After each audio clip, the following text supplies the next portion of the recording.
alors des relations yu nga xam ne gis nañu ne mësta neex entre guillemets de l'opposition au pouvoir opposition bi gis nga nu mu demee tey yéen a yegg si au pouvoir mais toujours est-il que ñu ngi ŋàññi wala sax critiquer cette justice et surtout ki koy incarner ki ngeen ko dénk muy le ministre de la justice ndax ban lecture ngay def ci critique yooyu ak surtout cette actualité autour de la justice. waaw merci beaucoup je pense que question bu pertinente la. mais nañu xool noonu lañ koy analyser. citoyens yi muy man muy yow muy keneen xalaat nañ ne mbir yi waroon na mun a gën a gaaw c'est important ñu wax ko représentant peuple bi ministre bi dem foofu noonu ñu yëggee ko xalaat bi nga xam ne moom la askan bi di wax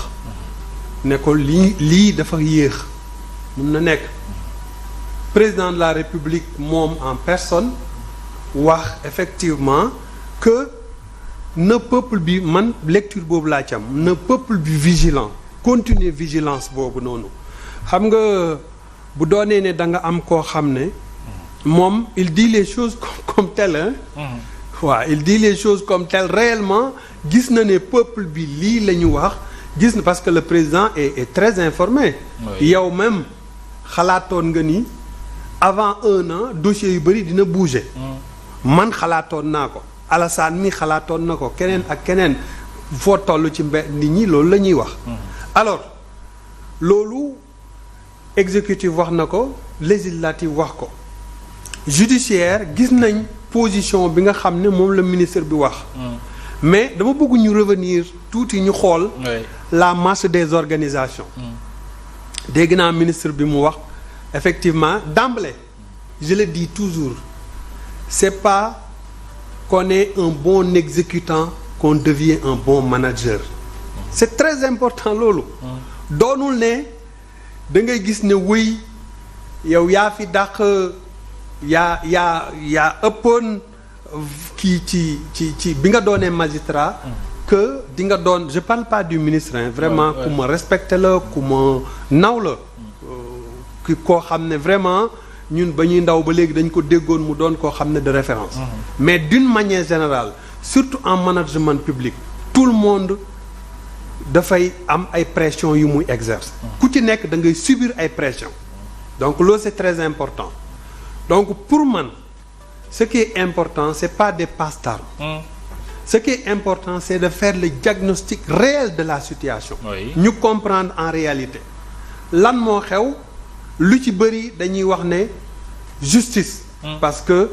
nit bu doonee ne dafa am lu ko dal dafay bëgg ñu fajal ko te ki koy faj mooy kiy àtte donc loolu mooy benn ñaar mu am ñeneen ñoo xam ne dañuy jël alalu réew mi ñu bëgg mu leer c'est ça mu dem ci pôle judiciaire bien sûr donc ñaar yooyu boo ko étudier je pense que analyse bi ñu def diagnostic bi ñu def tout récemment mooy la justice manque de ressources xam nga dans une organisation surtout publique il y a 2 choses qui sont fondamentales il y a les ressources et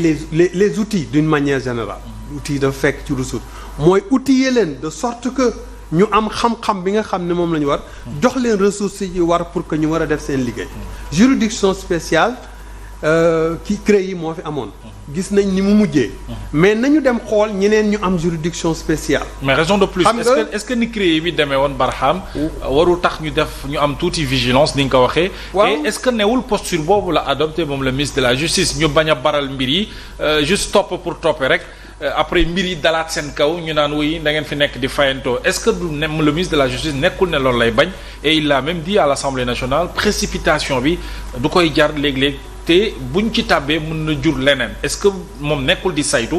est-ce que waruñu ko bàyyi itam mu saytu ba mbiri leer mu doog a ku muy topp mu topp la ku def ñu xam ne yaa def. waaw xam nga saytu boobu li ci bëri li mu wax mooy dossiers yi dafa bëri. oui. te ay histoire de milliards la. je donne un exemple. man liggéey naa ci secrétariat d'adjudication des pensionnats indiens bu gouvernement du Canada. juridiction spéciale la. extrajudiciaire. c'est une institution extrajudiciaire qui était chargée d'indemniser les Indiens qui ont suivi des sévices dans les pensionnats. bi ñu amee sous-ministre bu bees xam nga lan la def. dafa ñëw mu analyser situation bi xam ne dañu manquer de ressources. moi j'étais planificateur de l'Ontario, planificateur Alberta et même planificateur du Québec, finalement tout le Canada, pour li ñuy wax cas complexe. Alors bu ñu jëlee en espèce am na ñeneen ak ñeneen ñu ko def. juste pour vous expliquer. ñooñu dañuy jël ni dañu manqué ay ressources ñu dem recruter ñu créer ay services par exemple admission tous les dossiers admission ñoo koy jël xam nga fii les magistrats dañ leen étouffer ils ont tellement de choses et puis ils sont pas outillés man am naa dossier boo xam ne bi ma demee magistrat bi dafa am secrétaire bu toog di ko tàppel vraiment muy bind muy wax mu koy tàppel xam nga ñooñu sont pas outillés ñan ñoo ci ay Word Excel pas présenter sax seen problème donc ce qui veut dire que on les nañ leen outiller ñu am plus de ressources ñoo xam ne ils vont recevoir les dossiers mu am case management ñoo xam ne dañuy analyser dossiers yi ñooy analyser def proposition mu am decision management foofu la nag juge yi war a jëlee dossiers yi nga xam ne du ñu sëgg ci ay xam nga comme on dit en management am na koo xam ne salaire am c'est très bas loolu moo tax nga ut bon sinon nga def liggéey bi donc bon boobu noonu parce que da nga koy fay lu tuuti pas sous-estimer bon yi vraiment parce que ñoo yor kër mais ku ci nekk da ngay jël chauffeur parce que yow sa temps de travail dafa cher donc nga jël chauffeur fay ko c'est comme ça qu'il faut faire après decision management mu am review management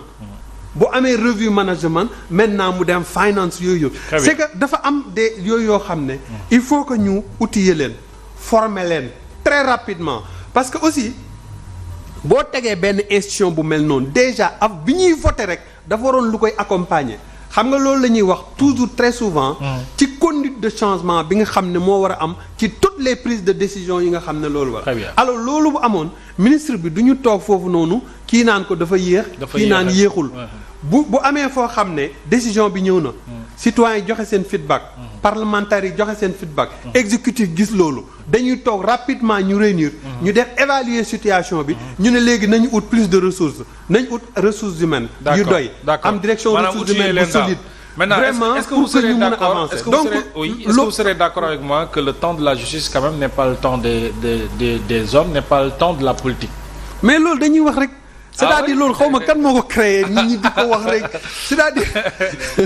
non mais c'est comme ça écoute oui loolu on le dit très souvent xaw ma ku ko am na yeneen proverbe yoo xam ne non xam nga temps c'est le temps temps d'exécution temps de prise de décision temps d'impact de la décision temps d'analyse de la décision loolu ci management des organisations loolu dañ ko war a xam moo tax ma ni la doonul da nga doon un grand magistrat wala da nga doon un grand journaliste que tu peux être un bon manager je l'ai wax naa ko sama benn xarit temps yële ñu nommé ko dama ko wax ne ko gis nga xam-xam doonul yaa fi ëpp xam-xam que tu peux être le meilleur manager management dañ koy jàng dafa am yoo xam ne ay outils même ministres yi mais dañu war a am ñoo xam ne ay coach dañu war a am ay tuteurs dañu war a am ñoo xam ne ñoo leen di aider dans la prise de décision dañu war a xam éthique dañu war a xam gis nga dama koy wax très souvent boo demee ci organisme yu mag yi ñi nga xam ne ñun liggéey nañ fa bi nga ñëkkee lañ lay jàngal mooy introduction à la fonction publique lan mooy fonction publique bi ngay exécuter nu wan la ne yow li ngay def population bi yëpp ñoo ko bokk xoolal fi ngay teg alal ji ñu lay fay population bi yëpp ñoo ko moom xoolal nan nga koy defee big bii nga xam ne buñ ko jëndee amoo sax droit nga yóbbu ko sa kër buñ demee lan lañ ciy teg éthique dans la fonction publique ñu la éthique boobu noonu lan nga war a def li nga xam ne bu ko nit ñi xamee du